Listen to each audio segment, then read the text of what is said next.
TitleMatchNetwork.com. Just like Dusty didn't, brother, he didn't bat an eye.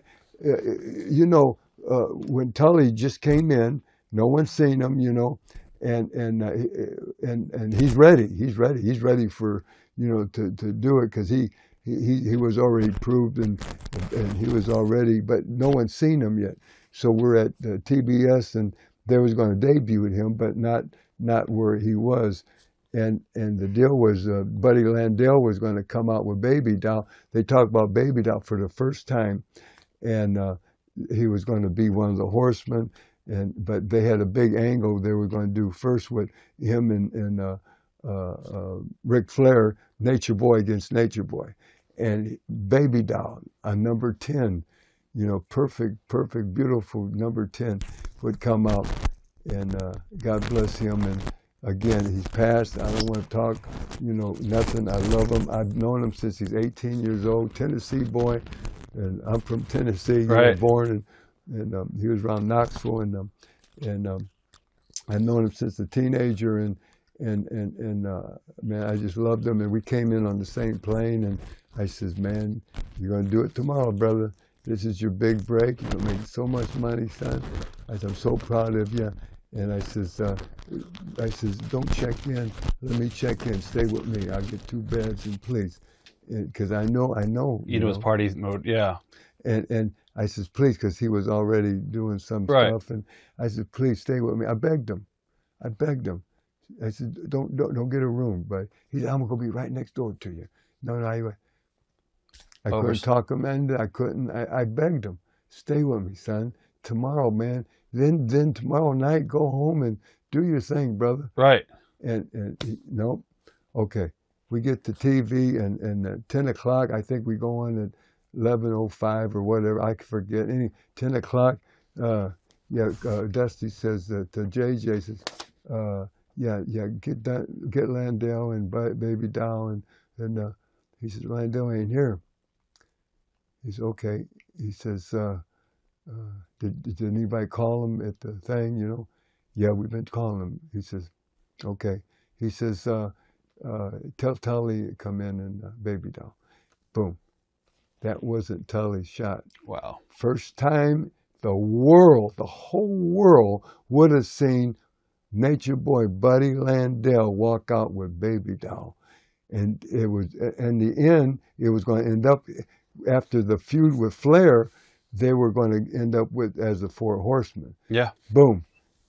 He walked out, brother, and they didn't, Dusty didn't bat an eye, brother, just because there's always someone, but you got to be ready. Yep. And Tully was ready. Yep. Boom. Over like $1 million, Baby Doll over, and boom, that's when the original Four Horsemen started. It's an awesome story. There's so much to talk to you about. We got about a half hour left, and then we'll take a dinner break, and then, well, actually 20 minutes left. 20 minutes, baby. Yep. I want to talk to you after Crockett pretty much went out of business. You went out of the business just for a little bit. You relocated, I believe, somewhere, right? Sure, yeah. That's why I went through divorce, and that's why I didn't go to Crockett no more. And I for a year, I floated, and first time in my life, I wasn't married since a teenager, and let me see, 13 and 17, what is that? That's 13, 23, that's 30 years I was married. Right. So for a year I floated. I didn't want nothing to do with it. I wanted to do what I wanted to do. First time in my life, and I gave everybody everything I had, so they were taken care of because they had to raise my children. She had to raise Handsome. My other wife had to raise my 3 daughters. So I didn't have a car. I didn't have. I had 2 suitcases and left with just a little jingle. And I'd go and I'd work just enough to do my thing. And I had 4 or 5 places I'd stay at, and then I'd go and get a little circuit. I'd work for a week and make me a lick. And what I wanted to do was get all my ink. And this was before everybody's got ink. You know, now everybody's got ink. Yeah. I was the first, like, not the first blonde or first with earrings or whatever, but I was one of the first, you know. So I did all that. It was like I was country before country was cool. Well, You were rock and roll before anybody else. You I bet. mean, yeah. Yeah, The yeah. rock and roll connection in '84 should have been involving, you know. Yes, sir. Yeah. Yeah, you're right. Yeah, yeah. So you know, now you know you gotta be different now. So I'm covered. I'm sleeved. I got wrestling boots tattooed on my legs, brother. Yeah. Laces and all. It's awesome. Right now, you know, and I mean all the way up to my knees, brother. And you know, I got tattoos everywhere, brother. And my back, my stomach, everything. I got it across my forehead. But that was before now everybody's got them. Now, if I would do that, I wouldn't have any tattoos. I wouldn't, because you got to be different. Yep. If I was one of the first to come out to music, then all of a sudden, Lawler and Dundee, everybody's in Memphis started coming. When I came to Mid-Atlantic there and came out as Boogie Man and came out the boy from New York City, they seen it got over so strong.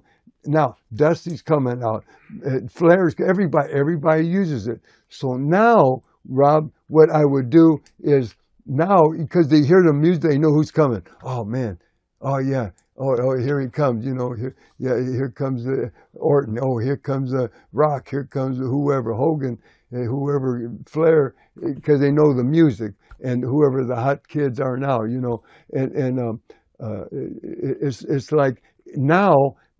If I had a chance and I was still on the big circuit, No music. no, there you go. So Paul Heyman did that for the Dudleys in See that? ECW. I'd come out with no music because it'd be different. Yep. Yeah, you're right. Yeah, see, you're smart.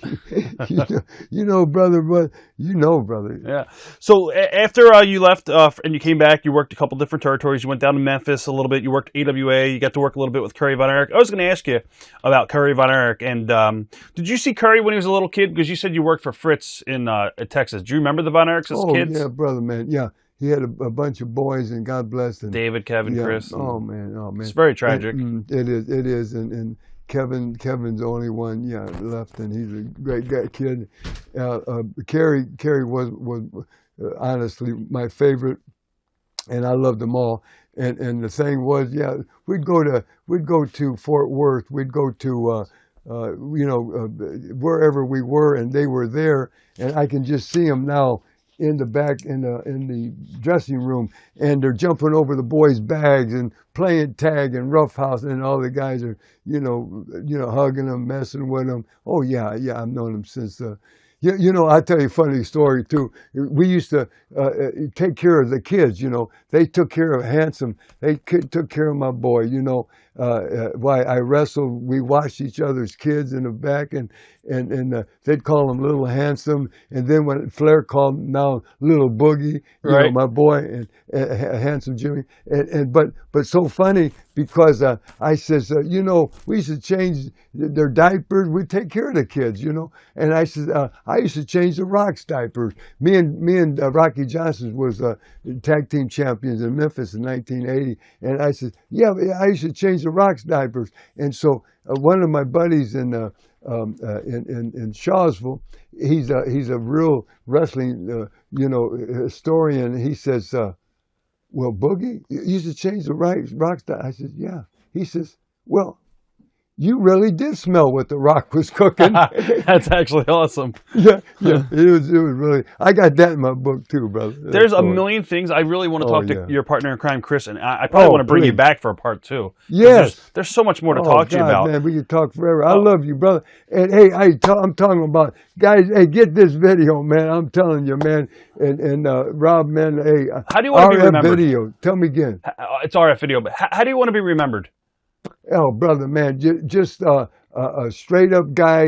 I owe everything to the fans. The fans are everything, Rob. I'm telling you, brother, if it wasn't for the wrestling fans, I'm a people person. I love the people. I love the fans. I hug them. And I couldn't do that as a heel, but as Boogie Woogie, man, I couldn't. I used to stay at the arenas until the last person. I signed autograph after autograph. And when I was a heel, I couldn't. I was standing there like, Right. cocky, like looking right over their head, and wouldn't even put them over. Hey, you skunk! Hey, you dirty dog! Hey, you this and that. And I wouldn't, like I was better than them. Just boom. But I'm not. I love the people, and it's all I want to be remembered really for just being, thanking the fans for raising my family. I had 3 families, and just even the independent circuit, brother. Man, I just love. It's my whole life. Only thing I've ever done, man.